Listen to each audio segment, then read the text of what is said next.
Hi world, it's Monday the 19th of August 2024. It's the full moon.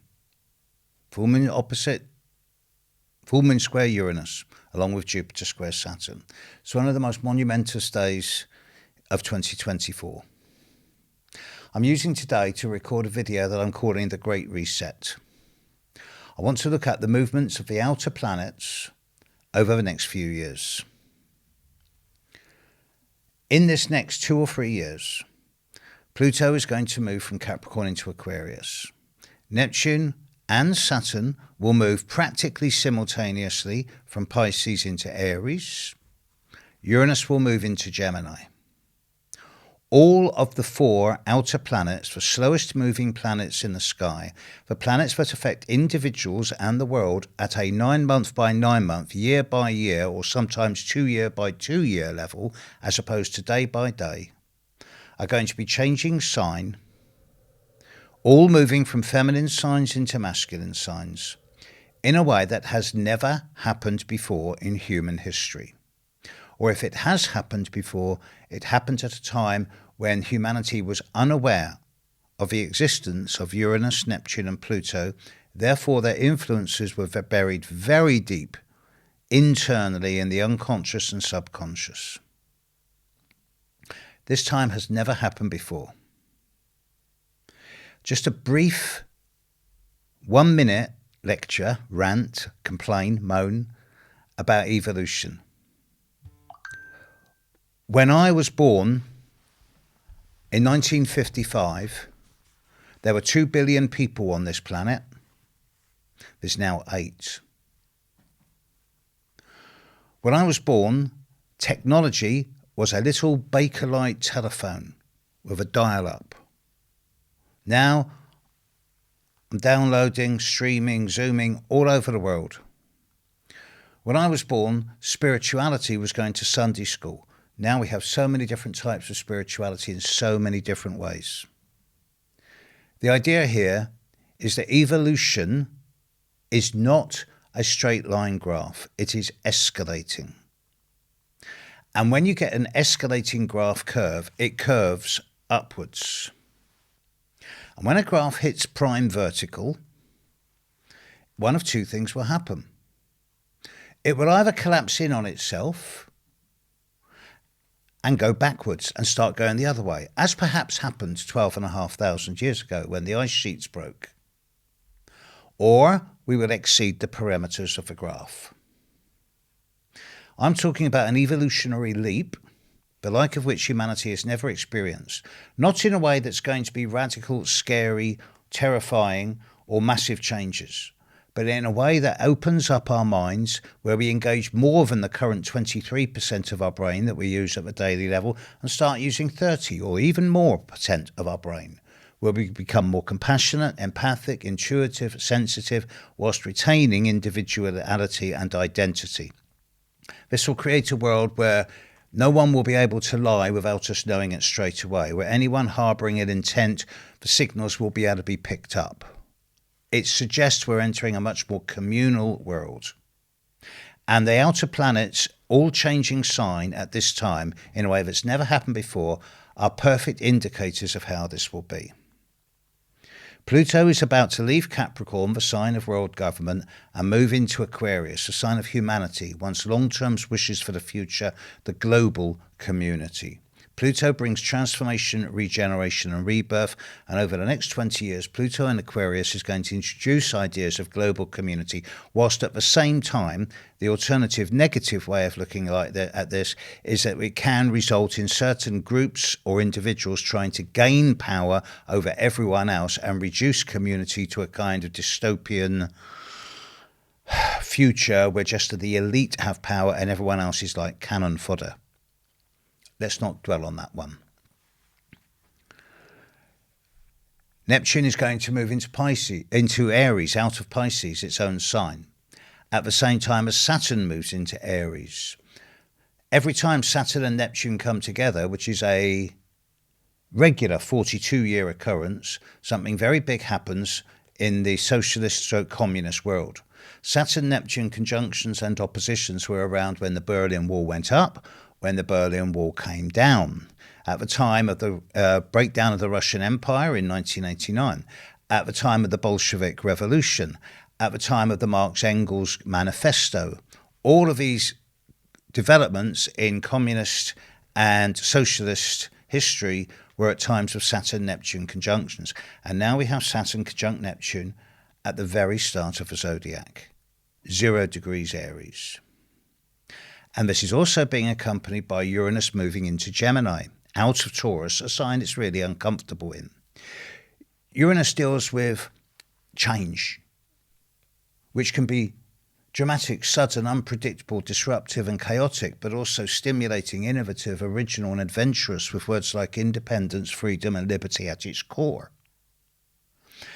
And Gemini deals with communications at all levels, the day-by-day movement, one's intellect and thoughts. It deals with the way we interact with each other mentally, verbally, through transport, through our apps, through our telephones, all forms of personal communication at a daily level. Uranus moving into Gemini is a natural fit. It suggests massive technological breakthroughs over the coming couple of years in a way that is going to, we're already seeing the first signs of this. Just in the last couple of years, the acceleration of computer, internet, AI, ChatGPT technology, and the new stuff that's coming beyond that, which is only just beginning to surface, is going to accelerate. And of course, this will scare a lot of people who are unfamiliar with it and who are terrified of change. But they said this about the internet. They said this about the Y2K bug at the millennium. They said this about the advent of television and radio. All change is scary to those who have an interest in keeping the status quo. But without evolution, without change, you get entropy, which leads to decay. Let's just get the basics here from an astrological perspective. Over the coming 3 years, Uranus is going to sextile Pluto. Neptune is going to sextile Pluto a number of times. A sextile is an angle of opportunity, a window of opportunity. Neptune deals with the imagination, the spirituality, as well as the gullibility and the escapism. Pluto deals with transformation and regeneration in its good form. And a sextile is a lovely aspect. So the imagination is going to link with the ideas of transformation, and we're going to see some brand new ideas on the way that we as a global community can thrive and prosper. At the same time, Neptune in the sky is going to be sextiling Uranus, the change bringer. Again, a sextile is a window of opportunity. And this brings the opportunity to change our ideas about the ways in which we live and the way we are compassionate towards other people, regardless of gender, age, colour, religion, ethnicity, origin. We got one planet, one species. Time for the borders to come down. Uranus will also be trining Pluto from the start of Gemini to the start of Aquarius. This is to be welcomed. This is going to lead to such transformation at the technological level. And yes, it may be scary to some because some of the things will be very outlandish. There may be adaptations to the human genome, for example, which is an extreme, admittedly, but it's a possibility. But we're going to become more and more online to the point where consciousness is going to start becoming more downloaded. We'll start having our own avatars. This is going to be happening within a few years' time. Saturn will conjunct Neptune. This is the bogeyman. This is going to be probably a harbinger of environmental challenge, especially when Saturn and Neptune move together into Pisces. This will be the last death gasp of the dinosaurs, by which I mean the old systems of politics, economics, banking and religion, who will try and keep things the way it's always been because it's convenient to them. What they don't realise is that there's now 80% of the world's population are under 30. And the youth of today are not going to stand for the old ways anymore. And it's not going to be a radical, violent revolution. It's going to be an intelligence-led transformation of society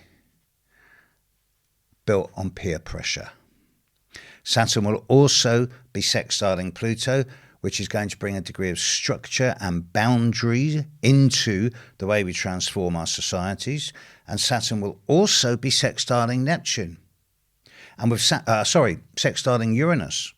And with Saturn sextile Uranus, it's going to bring structure into the chaos and the change, whilst at the same time revolutionising our limitations. Changing old boundaries from concrete and steel into rubber and elastic. Now let's just do a little bit of dates on this. Pluto is just about to move back into Aquarius. He's going to move back into Capricorn in a couple of weeks' time, for the last time. Then he's going to move back into Aquarius properly at the end of 2024. As we get into 2025, Neptune will begin to move into Aries at the end of March, just as Saturn is sextile Uranus, and then Saturn will move into Aries over May. So straight away, first of all, I'm pinpointing the time of late March to late May 2025 as the first signs of global change in an intense way. This is incidentally when I hope my documentary on the history of Western astrology will be ready for its first launch.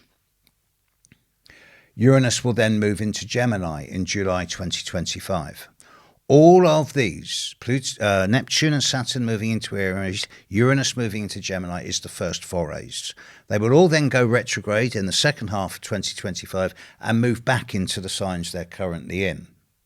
But in August of next year, Saturn will sextile Uranus, Uranus will sextile Neptune, and then all of these planets will move backwards. Saturn backwards into Pisces, Neptune back into Pisces, Uranus back into Gemini. And the trial runs will be over. And then they start moving forward again and we get to the hardcore stuff.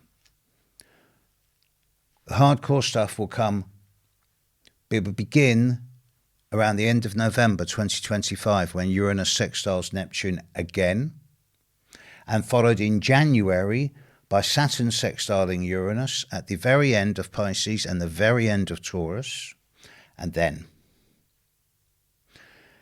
at the end of January 2026, Neptune moves into Aries. At the start of February 2026, Saturn moves into Aries. In mid-February 2026, Saturn is conjunct Neptune at 0 degrees of Aries, 20th of February 2026. Saturn will then sextile Pluto in March 26. Uranus will move into Gemini for the final properly in April 2026. And in July 2026, Uranus sextile Neptune, Uranus trine Pluto, Neptune sextile Pluto. All three of the outer planets will be aspecting each other in an extremely favourable way. So July 2026 is seen as a kind of nexus point for this global transformation that I'm referring to. These aspects of Uranus trine Pluto and sextile Neptune and Neptune sextile Pluto will then continue throughout the second half of 2026 and into 2027, culminating again for the final time in June 2027. So July 2026 to June 2027 is seen as the time of the most intense transformation and the biggest hope for long-suffering humanity, I suggest. And by the time we're into July 2027, things are beginning to peter out. Saturn will be starting to move into Taurus. All of the aspects will be starting to fade away. This is the most concentrated and compressed period of change in human history. And one way or another, 3 years from now, we're going to be able to see the seeds of the next 30 or 40 years. I've looked ahead into the late 2020s, all of the 2030s, all of the 2040s. There is nothing of this strength over the next 25 to 30 years. So it's pretty clear to me that this period of now through to the middle of 2027, and particularly July 26 to June 27, is going to set the tone for the long-term future of the human race. I'm not exaggerating here. This is it. Training is over. We're about to take a consciousness leap into a more multidimensional world where we're going to become much more aware of what's really going on. And the only people who are going to be scared of this are those who think they have something to lose, or who think they still want to have control over others. This is a fallacy. We're all going to become much more self-empowered. I can't wait. I've been waiting all my life for this. Dance with it. Enjoy the change, because if you don't change, you become extinct. What a time to be alive. Love to you all. Bye now.